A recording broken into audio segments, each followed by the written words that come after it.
Welcome to the preview of the quarterfinal of the MLSisback tournament. So, we obviously have 4 games that is going to be taking place in these next 3 days of the quarterfinal. And believe it or not, we are getting closer to the end of this MLSisback tournament, and that we actually only have 3 games left after the quarterfinal is over. And I know there's been a lot of people's been asking, what is MLS is going to do once this tournament is over? Well, it's tough to say because I've been hearing speculation of what they're going to do in terms of restarting the regular season, but nothing has confirmed yet in terms of what MLS is going to do. And unless if they do confirm what they're going to do after this tournament is over, I am not really going to just say that this of course is going to happen after the tournament is over. And also when they do officially confirm what's going to happen with this tournament and how they restart the season, I will make a video about it and kind of give you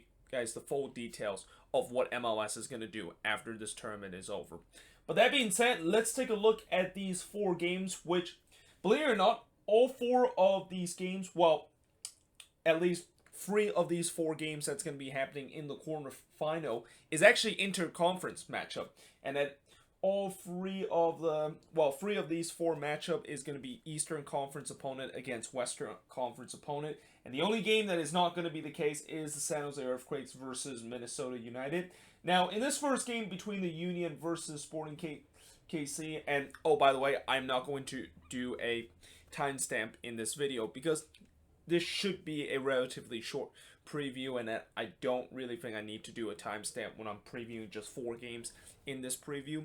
But going back to this between the Union versus Sporting KC, this game will be happening on July 30th at 8 p.m. Eastern, 5 p.m. Pacific time. The Union, of course, beat New England 1-0 in the round of 16, while Sporting KC were able to beat a very spirited Vancouver Whitecaps team by winning 4-1 on the penalty kick shootout after they, of course, drew 0-0 to the Whitecaps in the round of 16. Head-to-head matchup in terms of the last 5 fixture between both of these teams. You got SKC winning 2-0 against the Union. Then it was the Union returned the favored by winning 2-0 against SKC. Then it was a 1-1 draw between both of these teams before the Union winning again 2-0 against SKC, before SKC winning 3-2 against the Philadelphia Union. So these last 5 head-to-head matchup has been pretty even, and that it seemed like if one team were able to win in the previous matchup, the other team will win into this fixture. But that being said, in terms of the prediction, and yes, prediction box is back in this quarterfinal like I did in the round of 16. I'm going to say SKC is going to win this, and I won't be surprised if this goes to a penalty kick shootout because there's really not much separate between both of these teams. I mean, both of these teams are very, very decent, and that if it does go into a penalty kick shootout, I think SKC might have a slight edge in terms of that, mainly because I think even though we're going to have 2 very good goalkeeper in the PK shootout in Andre Blake and Tim Melia has already proved that he is a very good penalty kick stopper, and that he kind of proved that in that game against the Whitecaps where he was able to save 2 penalties in that penalty kick shootout. So yeah, I'm going to give the edge for SKC in this game, and that, you know, even though I give the edge for SKC in this game, I won't be surprised if the Union does win this. The one thing that I think the Union need to do in this game is that they need to continue to be very good on the defensive end, which in this tournament they have been very well, and that Andre Blake need to continue to make those incredible saves to keep this team in games, because throughout this tournament, I think if you want to say who is the best goalkeeper throughout this tournament, you gotta say it has to be Andre Blake. With the amount of times he has been robbing opponents in terms of their chances of scoring goals and making some big save in this team, and that is pretty much one of the biggest reasons why they are in this position right now, and in a position where they're gonna do something that they have never done in their franchise history, which is moving on into the semifinal in a knockout kind of playoff tournament. Now, moving on in terms of the next game is Orlando City versus LAFC. Now, I wear Orlando City jersey here because I feel like this is probably the most anticipated game out of these for quarterfinal matchup, because both of these teams play very fun soccer, and that I have a feeling this could be a very high scoring affair between both of these teams, especially whenever LAFC plays a game. You expect there's going to be a lot of goal scoring that is going to happen. Now, this game is going to be on July 31st, and it's actually going to be kicking off the earliest in terms of the evening kickoff at 7:30 p.m. Eastern, 4:30 p.m. Pacific. Orlando was able to beat Montreal 1-0 in the round of 16, but in many ways they probably could have won more than 1-0 if they would have been a little bit better in terms of their finishing. Well, LAFC, we know that not only they got their revenge against the Sounders for what happened in the Western Conference final last year, but they absolutely throttled the Sounders by winning 4-1 in the round of 16. Now, there's only been two prior meetings between both of these teams. The prior meeting, it was Orlando City actually getting a 2-2 draw against LAFC before LAFC throttled Orlando City in the first ever meeting 4-1 in that one. And you know what?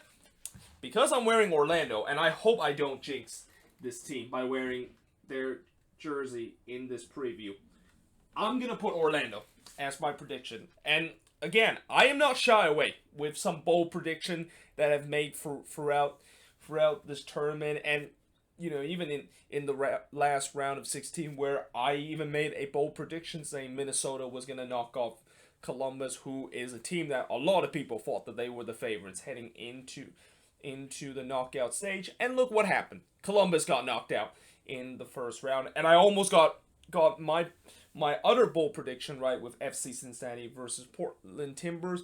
Only if, you know, Jurgen Locadia, if he only finished that free yard sitter, and the fact that if they would have had some magic from a penalty kick shootout like they did in prior years of the U.S. Open Cup, I would have got that prediction wrong. So I'm kind of a little bit confident that this bold prediction I made could potentially come true. Although I know LAFC fans are going to say, yeah, right. You think Orlando is going to beat a team that is just this tournament has proved that without Vela, they're still as effective as ever before. Like, the goal scoring of this team just never amazed me of how much threat that they had in this tournament, and that, you know, Orlando throughout this tournament they've been very good in terms of defending. They need to be at their best in this game in terms of stopping this LAFC attack that is going to really pepper them throughout this game. But at the same time, you know, I think that one of the reasons why I'm confident that Orlando could really give it to LAFC is that they also have some good, decent attacking threat, and that as long as they don't do what they seem to do a couple of times throughout this tournament, which is kind of some past habit of them having a lot of chances in front of goal and having a lot of shots in front of goal that aren't able to put the ball into the back of the net, they really have a shot against LAFC, and that they could. This is an LAFC defense that we've seen throughout this tournament is vulnerable, and you can definitely penetrate them. So if Orlando City, they can of course penetrate this LAFC defense and score some goals, they can have a good chance in terms of winning this game. But either way, I can see this one to be a very high scoring affair, and that I won't be surprised if this one does go to a penalty kick shootout too, which we'll see. I'm not quite sure who, of course, will be favorites in terms of the penalty kick shootout when both of the teams face each other. I don't even remember if LAFC have ever faced a penalty kick shootout. Oh wait, yes, they did.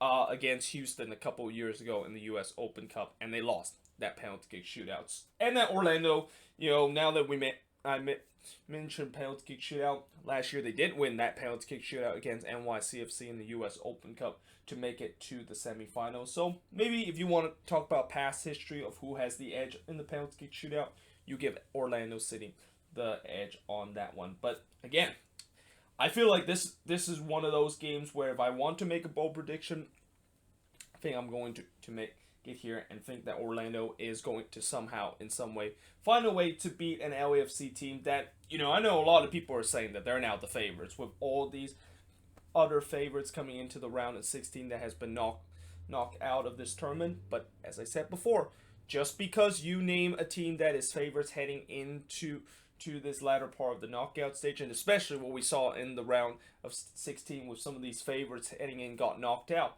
It could happen again here in the quarterfinal, where some of these teams you expect to move on into the next round are our favorites to win this cup surprisingly got knocked out in this round. But that being said, moving on in terms of the next match is none other than the Blues Knot Derby. And this is a game that I've been dreading to not happen during the knockout round, and that I think I had a really tough time when I was watching this earlier this season, seeing this Blues Knot Derby with the Loons just completely annihilated the Quakes in that game, and that I kind of just had some empty feelings in terms of watching that game. And unfortunately, I might have empty feelings again in terms of watching this one and seeing one of my favorite teams that is going to be moving on into the semifinal. As I said, both of these teams are facing off against each other, and this game is going to be on August 1st at 8 p.m. Eastern, 5 p.m. Pacific. The Quakes, of course, speaking of 5-2, they actually beat RSL 5-2 in probably the craziest round of 16 games that we saw throughout this tournament. And Minnesota, of course, they pretty much pulled the biggest shock of the round of 16, although I'm not quite really sure that if it's really a big shock, considering the fact that the Loons have been doing very well in the season, and that I feel like, once again, a lot of people are not giving Minnesota credit the fact that they're being very decent, and that a lot of people always feel like Minnesota is a team that always kind of fly under a radar, so that's why a lot of people were kind of surprised the fact that they were able to beat Columbus. But they, of course, did beat them in a penalty kick shootout, as they won 5-3 on that in the round of 16. Now, in terms of the last 5 head-to-head matchup, I remember this used to be my favorite matchup when I was a Quakes fan, because I know for a fact that the Quakes are going to beat the Loons, because Minnesota, for whatever reason, just cannot beat the Quakes in their first free fixture. But in the last couple of meetings, it has been the complete opposite. And as a Quakes fan, this has not been a great matchup for us. And as a Loons fans, also, I was very happy whenever I see this matchup, because I know that they're going to find a way to beat the Quakes in this one. But as I mentioned before, it was a 5-2 win for the Loons in the last matchup earlier this season, before they beat them 3-1 at home. Then it was a 3-0 win on the road again against the Quakes. It was a 3-1 win again at home before the Quakes won 3-2 against Minnesota. And this was the last game when they kind of had that pure dominance against Minnesota United before the switch pretty much flipped in terms of the dominance of this fixture. And that, I think right now, if there's any coaches out there that has figured out the Almeida man marking system to its perfection, it's got to be Adrian Heath. Like, whatever he is doing and whatever setup he's been put with his team, it seemed like it has clearly worked against this Quakes team. Although, that being said, I am going to also make another bold prediction and say that in this Blues Knot Derby, I'm going to see the San Jose Earthquake get some revenge from that opening game, and also some revenge of these last couple of matches in this derby, because in that last game in that last game that was earlier this season when the Loons won 5-2 against the Quakes, one of the reason why they won that game was because Ike Opara was basically unstoppable in that game. Like, he scored 2-headed goal, and he also completely shut down this Quakes defense. And the problem for the Loons in this game is that they do not have Ike Opara in this team. Now, the other issue I have with I think Minnesota is going to have, is the fact that you don't know if Roman Metinier could potentially be playing in this game after he kind of got subbed off with an injury, and also the status of Kevin Molino. Like, in the last game, I was expecting Molino to potentially come off the bench, and he never did, which kind of makes me wonder, is he actually in full match fitness? And Molino, as I said before, whenever I do previews and reviews for Minnesota games, he is the most vital piece on our attack throughout this tournament. Like, you can clearly see that when Molino is not in the starting 11 for Minnesota, that attack just does not look as threatened as when he is in the lineup. So if he's not in the lineup in this game, this could be a little bit of a problem for Minnesota going forward on the attack, and they might struggle again as they have been in the last couple of games. But